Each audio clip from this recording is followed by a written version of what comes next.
이 영상을 끝까지 보시면 여러분은 함부로 남을 판단하지 않게 될 겁니다. 한 20대 재소자가 여성 교도관에게 이렇게 말했습니다. 쌤, 우리가 운동 좀 가르쳐 줄까? 그리고 30초 후 그 재소자는 바닥에 엎드려 있었습니다. 그 교도관이 누구였는지 아시면 정말 충격받으실 겁니다. 대한민국 최정예 특수부대 707 특임대 출신, 5년간 단 한 번의 실패도 없었던 전설의 특전사였거든요. 구독과 좋아요 꼭 눌러주시고 이 충격적인 반전을 끝까지 함께 해주세요. 여러분의 이야기를 전하고 싶으면 지금 어디에서 영상을 보고 계신지 댓글로 남겨주세요. 진짜 소름 돋는 장면들이 계속 나옵니다. 2023년 10월 청주여 자교도소 새벽 6시 점호 사이렌이 시끄럽게 울려 퍼졌습니다. It, Dris, Da. 복도 끝에서 들려오는 발걸음 소리. 하지만 뭔가 이상했습니다. 다른 교도관들과는 완전히 다른 리듬이었거든요. 마치 군대 행진곡처럼 정확하고 날카로운 발소리. 한서연 교도관, 32세, 키 167cm, 몸무게 55kg. 언뜻 보면 평범하고 가녀린 여성이었습니다. 차분한 표정, 단정한 머리, 작은 체구. 하지만 그녀의 눈을 자세히 보면 뭔가 다른 게 있었어요. 마치 언제든 주변을 스캔하는 듯한 냉철한 관찰력이 담긴 시선. 서연은 6개월 전 이곳에 발령을 받았습니다. 전직은 그냥 평범한 공무원이었다고만 했죠. 하지만 그녀의 진짜 정체를 아는 사람은 소장과 보안과장 단 2명뿐이었습니다. 사사동, 사기, 절도, 폭행. 다양한 제목의 20대 여성 재소자 30명이 생활하는 곳이었죠. 그리고 그곳엔 절대 권력자가 있었습니다. 최유진, 24세. 보험 사기로 3년형을 받고 복역 중이었습니다. 키 172cm의 당당한 체격, 카리스마 있는 외모와 리더십으로 사동의 다른 재소자들이 모두 언니라고 부르는 실질적인 리더였죠. 유진에겐 특별한 취미가 있었습니다. 새로운 교도관들을 길들이는 것. 특히 젊고 만만해 보이는 여성 교도관들을 타겟으로 삼았어요. 새로운 쌤, 점호 시간, 유진이 큰 소리로 서연을 불렀습니다. 교도관님, 이라고 부르세요. 서연은 차분히 대답했지만 유진은 코웃음을 치며 다음 수를 준비했습니다. 아, 교도관님. 근데 진짜 왜 이렇게 빼빼 마르셨어요? 바람 불면 휙 하고 날아갈 것 같은데? 주변 재소자들이 키득키득 웃었습니다. 절도 전가가 있는 김민지, 폭행 전가의 박서아, 사기 전가의 이하윤. 모두 유진의 측근들이었죠. 우리가 운동 좀 가르쳐 드릴까요? 진짜 약해 보이시는데? 그때였습니다. 서연이 처음으로 유진을 똑바로 쳐다봤어요. 단 2초간의 눈맞춤. 그런데 유진은 순간 온몸에 소름이 쫙 돋았습니다. 왜인지 모르게 온몸에 경고등이 켜지는 것 같았거든요. 마치 아주 위험한 맹수와 마주친 느낌이랄까. 하지만 다른 재소자들 앞이라 자존심이 그 본능을 억지로 덮었습니다. 어머, 왜 그렇게 쳐다보세요? 무서워라. 유진이 일부러 과장되게 말했지만 속으로는 뭐지 이 여자? 하는 생각이 떠나지 않았어요. 이거 보통 내기가 아닌 것 같은데? 분명 뭔가 달라. 그 직감이 얼마나 정확했는지 유진은 곧 뼈저리게 깨닫게 됩니다. 그 다음 주부터 유진의 본격적인 괴롭힘이 시작됐습니다. 월요일 아침 세탁실. 교도관님, 이거 좀 들어주세요. 유진은 20kg짜리 세탁물 바구니를 서연의 바로 앞에 툭 떨어뜨렸습니다. 일부러 무겁게 만든 거였죠? 서연은 말없이 바구니를 들어 올렸습니다. 그런데 이상했어요. 20kg을 마치 2kg짜리 아령 들듯 너무나 가볍게 드는 겁니다. 오? 힘 좀 쓰시네? 유진이 의외라는 표정을 지었지만 곧 더 교묘한 방법을 생각해냈습니다. 화요일 식당. 어머나, 실수. 유진이 일부러 뜨거운 국그릇을 서연의 제복에 엎질렀습니다. 뜨거운 국물이 서연의 팔에 그대로 튀었어요. 괜찮으세요? 다른 교도관이 걱정스럽게 물었지만 서연은 표정 하나 바뀌지 않았습니다. 괜찮습니다. 수요일 운동장. 교도관님, 배구 같이 해요. 유진이 일부러 서연의 얼굴 쪽으로 공을 아주 강하게 던졌습니다. 보통 사람이라면 피하지도 못하고 맞았을 거예요. 하지만 서연은 마치 공의 궤도를 미리 읽고 있었던 것처럼 아주 자연스럽게 몸을 살짝 비틀어 피했습니다. 그리고 떨어지는 공을 가볍게 한 손으로 턱 하고 받아냈어요. 헐! 유진의 눈이 동그래졌습니다. 그 동작이 너무나 부드럽고 완벽했거든요. 목요일부터는 더 노골적이 되었습니다.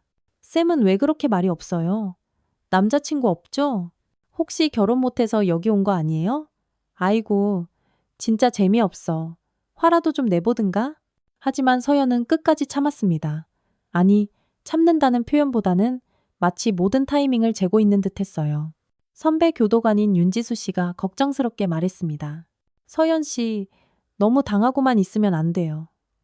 저것들 기동 순찰 때 CRPT도 안 무서워하는 애들이에요. 하지만 서연의 대답은 의외였습니다. 괜찮습니다. 적당한 때가 오면 정리하겠습니다. 적당한 때라는 그 표현이 묘하게 소름 끼쳤어요. 마치 사냥꾼이 먹잇감을 지켜보는 것 같았죠. 그리고 운명의 금요일이 왔습니다. 오후 2시 30분, 운동 시간. 재소자들이 운동장에 모두 나와 있을 때였어요. 유진이 드디어 선을 넘었습니다. 교도관님, 우리랑 같이 운동하실래요? 지금은 여러분 운동 시간입니다. 아, 진짜 재미없다니까? 좀 활발하게 굴어봐요, 네?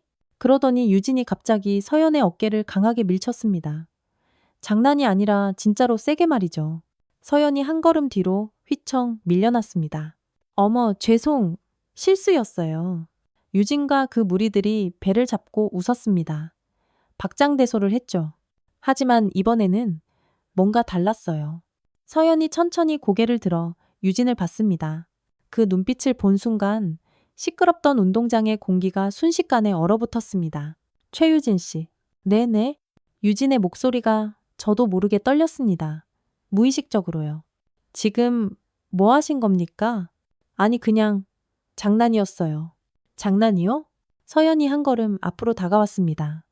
단 한 걸음이었는데 유진은 본능적으로 한 걸음 뒤로 물러섰어요. 제 몸에 손을 대셨네요. 아, 아니, 그게 누가 허락했죠? 서연의 목소리는 여전히 차분했습니다. 하지만 그 차분함이 오히려 더 무서웠어요. 폭풍 전의 고요함처럼. 잠깐, 여기서 정말 중요한 장면이 나옵니다. 서연이 바닥에서 작은 돌멩이 하나를 주었습니다. 엄지손가락만 한 조그만 자갈이었어요. 최유진 씨, 저기 시계 보이세요? 운동장 담벼락에 걸린 큰 시계를 가리켰습니다. 거리는 대략 12m. 저 시계 12시와 1시를 가리키는 눈금 사이에 맞춰보겠습니다. 네? 뭐라고요? 하응. 말이 끝나자마자 돌멩이가 바람을 가르는 소리와 함께 날아갔습니다. 탁! 정확히 시계의 12시와 1시 눈금 사이를 명중했어요. 돌멩이가 시계 유리에 부딪히는 소리가 운동장에 선명하게 울렸습니다. 운동장이 조용해졌습니다. 어떻게 재소자들이 입을 다물지 못했어요. 서연이 두 번째 돌멩이를 주었습니다. 이번에는 더 작은 자갈이었어요. 저기 농구대 보이시죠? 백보드 윗부분에 작은 나사가 하나 박혀 있습니다. 그걸 맞춰보겠습니다. 거리는 10m가 훌쩍 넘었습니다. 로우, 핑! 이번에도 정확히 명중하며 작은 쇠소리와 함께 돌멩이가 나사에 맞고 튕겨나갔어요. 우와! 하지만 이건 시작에 불과했습니다. 그때 유진의 측근인 강지원이가 갑자기 소리쳤습니다. 뭐야 이거? 지금 우리 언니 협박하는 거야? 지원이 서연에게 맹렬하게 달려들었습니다. 주먹을 꽉 쥐고 뒤에서 기습 공격을 시도한 거죠. 하지만 1초, 아니 0.5초도 걸리지 않았습니다. 서연은 뒤를 돌아보지도 않고 왼발을 살짝 빼면서 몸을 반바퀴 회전시켰어요. 지원이가 휘두른 주먹은 허공을 갈랐고 그 순간 서연의 오른손이 지원의 손목을 낚아챘습니다. 그리고 마치 춤을 추듯 부드러운 동작으로 지원을 바닥에 그대로 눕혔어요. 으악! 지원이 바닥에 엎드린 채 신음을 터뜨렸습니다. 손목이 완전히 꺾인 거예요. 아프신가요? 서연이 다정하게 물었습니다. 아, 아파요. 뒤에서 공격하면 안 된다고 누가 가르쳐주지 않던가요.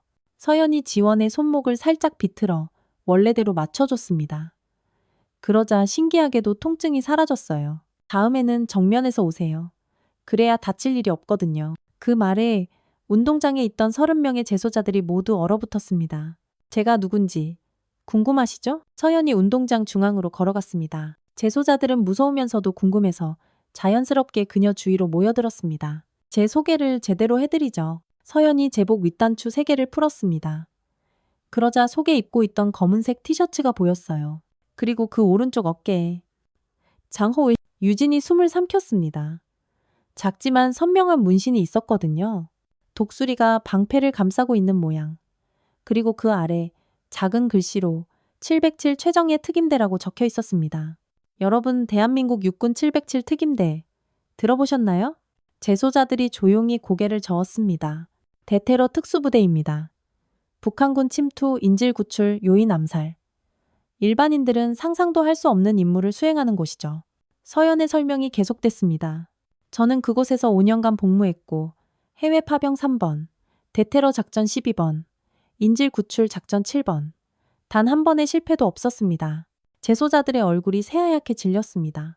매일 새벽 4시에 일어나서 20kg 군장을 메고 10km 구보를 30분 안에 완주했습니다. 맨손 격투 2시간, 사격 훈련 3시간.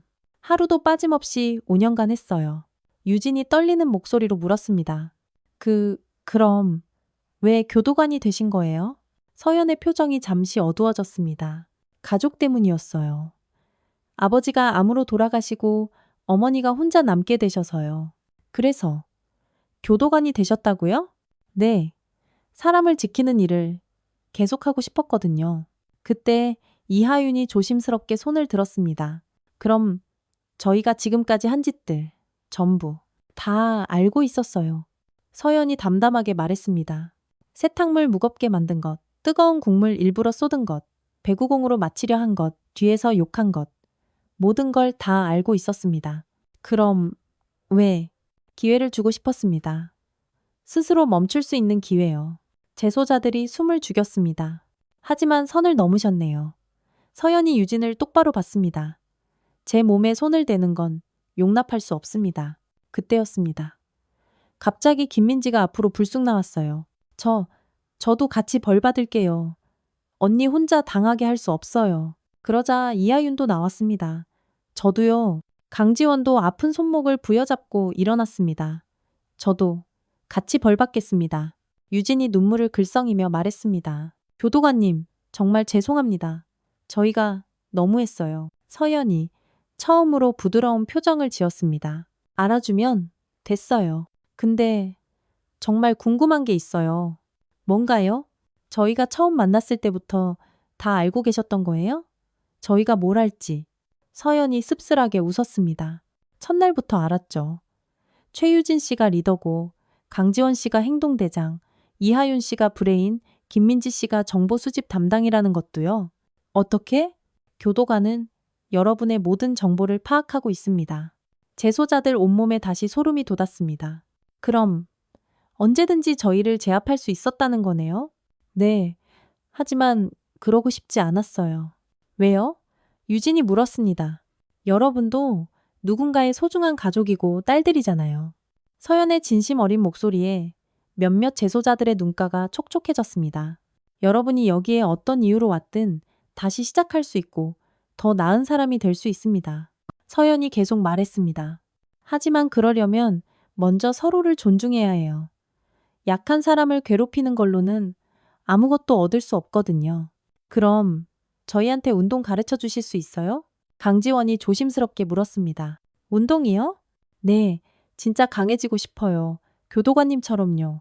서연이 웃었습니다. 제 운동은 정말 힘들 텐데요. 견딜 수 있겠어요? 네, 할 수 있어요. 재소자들이 일제히 대답했습니다. 좋아요. 그럼 내일부터 시작하죠. 그 다음 날부터 사사동의 풍경은 완전히 바뀌었습니다. 매일 새벽 6시 운동장에서 서연의 특별훈련이 시작됐어요. 팔굽혀펴기 30개부터 시작. 으악! 쌤, 너무 힘들어요. 포기하면 처음부터 다시 한다. 안 포기해요? 윗몸 일으키기, 스쿼트, 철봉 매달리기. 서연은 기본기부터 차근차근 가르쳤습니다. 그리고 가장 중요한 것. 격투기는 상대방을 해치기 위한 기술이 아니에요. 나 자신을 지키기 위한 겁니다. 그걸 어떻게 구분해요? 마음가짐이 다르죠. 화가 나서 내지르는 주먹과 나를 지키기 위해 드는 주먹은 완전히 다릅니다. 2주가 지나자 놀라운 변화가 일어났습니다. 유진이 다른 재소자를 돕는 모습이 보이기 시작했어요. 새로 들어온 재소자가 적응하지 못하고 힘들어하자 유진이 먼저 다가가 말을 걸더라고요. 괜찮아? 처음엔 다 힘들어. 우리 쌤 말씀이 진짜 강한 사람은 약한 사람을 보호하는 거래. 강지원은 폭력적이었던 성격이 눈에 띄게 누그러졌습니다. 대신 운동에 에너지를 쏟으며 스트레스를 풀었어요. 이하윤은 검정고시 공부를 시작했습니다. 저 출소하면 대학 가고 싶어요. 할 수 있습니다. 공부도 훈련이랑 똑같아요. 꾸준함이 중요합니다. 김민지는 다른 재소자들의 고민 상담을 해주는 역할을 하기 시작했어요. 한 달 후 사사동은 교도소에서 가장 모범적인 수용동이 되었습니다. 6개월이 흘렀습니다. 선생님, 오늘도 운동 가르쳐 주세요. 물론이죠. 하지만 먼저 어제 본 검정고시 결과부터 확인해 볼까요? 사동교실에서 즐거운 웃음소리가 터져나왔습니다. 누가 이곳을 교도소라고 생각하겠어요? 유진은 3개월 만에 근육량을 3kg 늘렸고 무엇보다 잃었던 자신감을 되찾았어요. 선생님, 저 출소하면 뭘 하면 좋을까요? 유진 씨는 리더십이 있으니 사람들을 좋은 방향으로 이끄는 일을 해보는 건 어때요? 강지원은 교도소 안에서 검정고시에 합격했습니다. 선생님, 저 합격했어요. 축하해요. 이제 대학 입시 준비해야겠네요? 네, 체육학과 가고 싶어요. 선생님 같은 사람이 되고 싶거든요. 이하윤은 출소 후 사회복지사가 되겠다는 꿈을, 김민지는 상담 심리학을 공부하겠다는 목표를 갖게 되었습니다. 그리고 마침내 유진이 가석방으로 출소하는 날이 되었습니다. 선생님, 정말 감사했어요. 유진이 서연에게 편지 한 통을 건넸습니다. 처음에는 선생님이 무서웠지만 선생님이 가르쳐 준 건 무술이 아니라 진짜 강함이었어요. 진짜 강한 사람은 약자를 괴롭히는 게 아니라 보호하는 사람이라는 걸 배웠습니다. 편지는 계속됐습니다. 그리고 제가 왜 여기까지 오게 됐는지도 알게 됐어요. 저는 사실 강한 척했지만 늘 무서웠어요. 사람들이 저를 무시할까봐, 만만하게 볼까봐. 그래서 먼저 공격했던 거예요. 하지만 선생님을 보면서 배웠어요. 진짜 강한 사람은 굳이 자신을 증명할 필요가 없다는 걸요. 서연이 편지를 다 읽고 미소 지었습니다. 유진 씨, 앞으로도 연락해요. 언제든 도움이 필요하면 말하고요. 네, 선생님. 꼭 좋은 사람이 될게요. 유진이 출소한 지 1년 후 서연에게 한 통의 전화가 왔습니다. 선생님, 저예요. 유진이요. 어떻게 지내요? 저 지금 청소년 상담센터에서 일하고 있어요. 비행 청소년들 상담해주는 일이요. 정말요? 대단하네요. 네, 선생님이 가르쳐준 대로 하고 있어요. 아이들한테 화부터 내지 않고 왜 그런 행동을 하는지 먼저 이해하려고 노력해요. 잘하고 있네요. 그리고 지원이도 체육학과에 합격했고요. 하윤이는 사회복지학과, 민지는 상담심리학과 갔어요. 모두 자신의 길을 잘 찾았네요. 네, 전부 선생님 덕분이에요. 전화를 끊고 서연은 창밖을 바라봤습니다. 여전히 사동에서는 새로운 재소자들이 들어오고 나가고 있었어요. 그리고 서연은 여전히 그곳에서 교도관으로 일하고 있습니다. 선생님, 오늘도 운동 가르쳐 주세요. 새로 들어온 재소자들이 서연을 보며 반갑게 외칩니다. 이제 사사동에서는 서연을 무서운 교도관이 아니라 우리 선생님이라고 부르거든요. 오늘은 특별히 뭘 배우고 싶어요? 저희도 돌멩이 던지는 거 배울 수 있어요? 그건 좀 위험해요. 대신 집중력 기르는 훈련부터 해보죠. 서연이 환하게 웃으며 대답했습니다. 그날 저녁 소장실. 한 교도관, 정말 대단하네. 사사동이 이렇게 변할 줄은 꿈에도 몰랐어. 감사합니다, 소장님. 혹시 다른 동으로 옮겨서 일해볼 생각은 없나? 문제가 있는 곳들이 아직 몇 군데 더 있어서. 서연이 잠시 생각하더니 말했습니다. 소장님, 저는 여기서 계속 일하고 싶습니다. 왜지? 아직 할 일이 남아있거든요. 그 말의 의미를 소장은 곧 알게 되었습니다. 서연은 단순히 문제를 해결하는 것에서 끝내지 않았어요. 재소자들이 출소한 후에도 계속 연락을 주고받으며 그들이 사회에 잘 복귀할 수 있도록 도왔습니다. 유진이가 운영하는 청소년 상담센터에는 한서연 장학금이 만들어졌어요. 어려운 환경의 청소년들을 돕기 위한 기금이었죠. 강지원은 체육학과를 졸업한 후 소외계층 아이들에게 무료로 운동을 가르치는 봉사활동을 시작했습니다. 이하윤은 사회복지사가 되어 출소자들의 사회복귀를 돕고 있고 김민지는 상담심리사가 되어 교도소에서 상담 프로그램을 운영하고 있습니다. 2년이 지난 어느 날 네 사람이 모두 모였습니다. 서연의 생일을 축하하기 위해서였죠. 선생님, 정말 감사해요. 뭐려. 모든 건 여러분이 스스로 해낸 거예요.